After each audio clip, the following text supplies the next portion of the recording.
Hi, my name is Alyssa Pengra, and I will be presenting on why we must all become digital citizens. So to begin, we first want to just define what digital citizenship is, and it's basically refers to the responsible use of technology for anyone who uses computers, the internet, or digital devices to engage with society on any level. As technology continues to become more integrated into our life and our day-to-day activities, everything from online banking to online shopping or just keeping in touch with people, this concept of digital citizenship really applies to about everyone.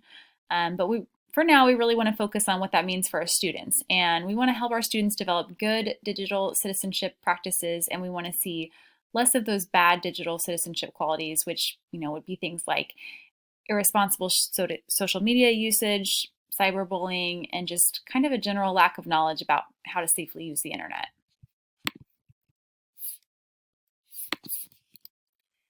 So reasons to teach digital citizenship then.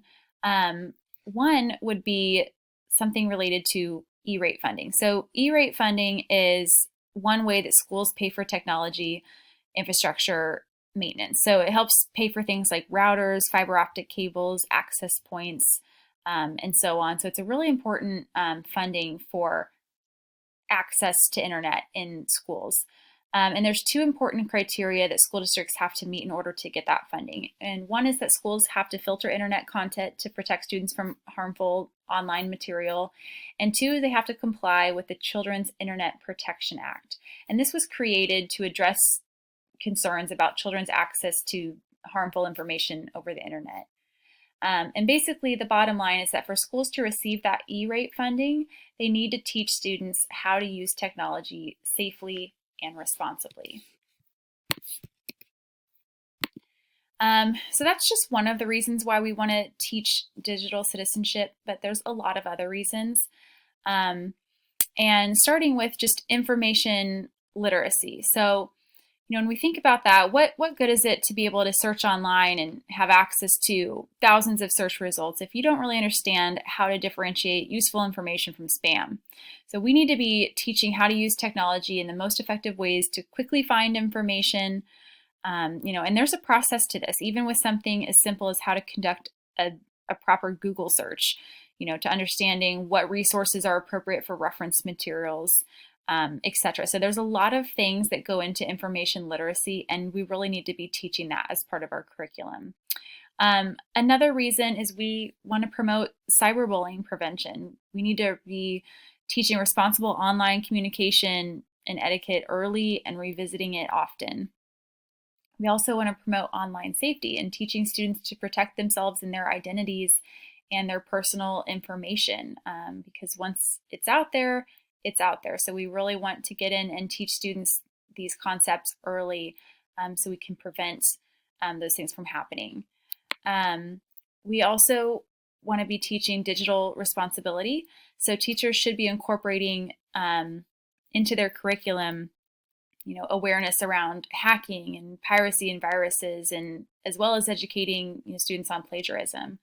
And all of these things are very relevant. I know almost daily, probably yourself or someone is getting an email or some type of thing that is ultimately trying to get a virus or hacking into your account. And so we just need our students to be aware of those things. And then another reason we want to promote digital citizenship is because, the reality is there's been a lot of documented correlations between, extensive use of technology and psychological issues, and also physical issues as well.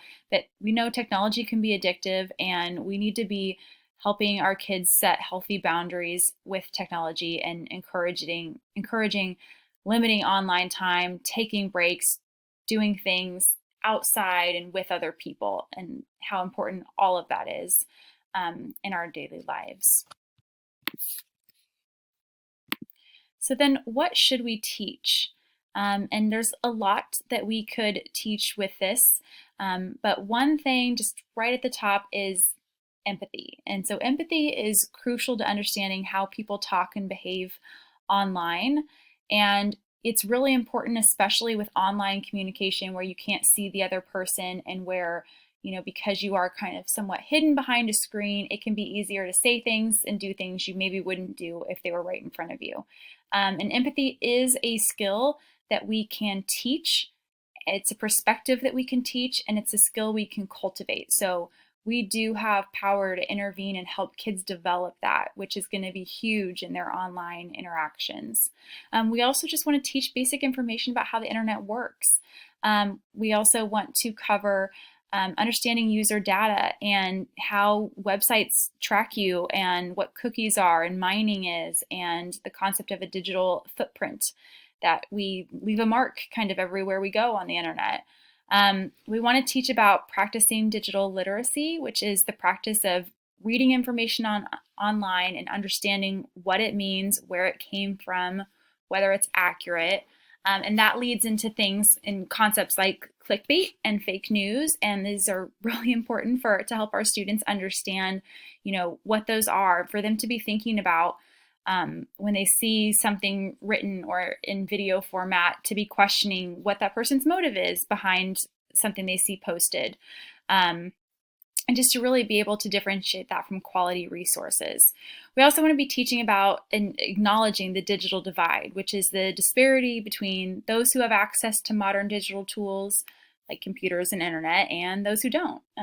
Internet is still a luxury in most of the world, including the US. So we need to be talking about that and having conversations around that. Again, we also want to be teaching about practicing digital wellness.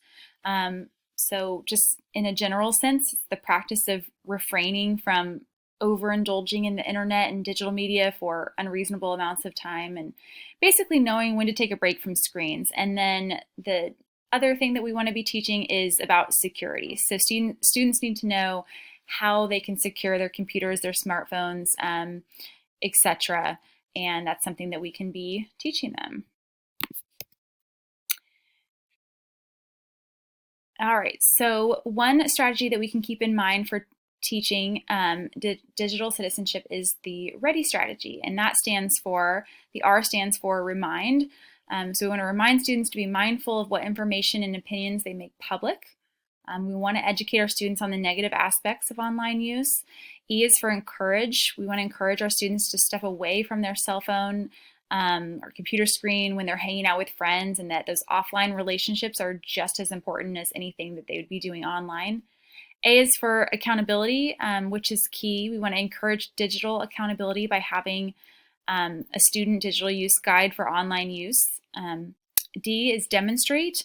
This means that we want to demonstrate and model good digital citizenship to promote a culture of positive online use. Again, we want to incorporate into lessons, anything that would be relevant about digital citizenship.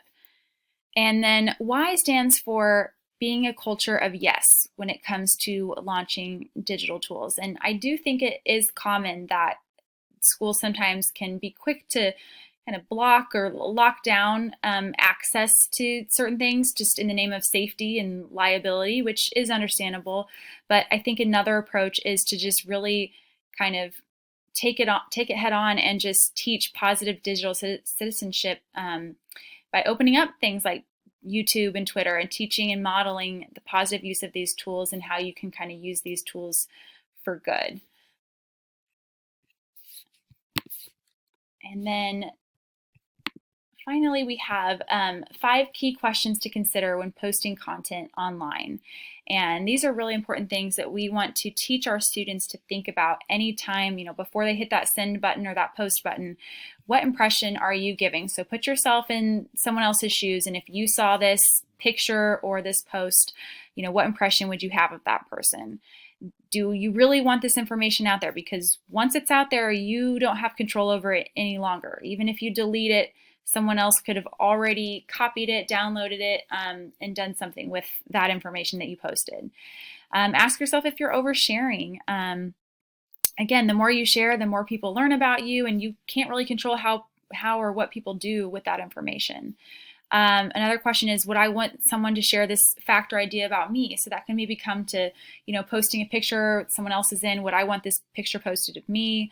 And then finally, that last one is, does it pass the newspaper test? So before you post something online, just ask yourself, would I be happy or okay if I saw this on the front page of our newspaper? So that's a good question to consider before you would post something. Okay, and so here are my references, and thank you for listening.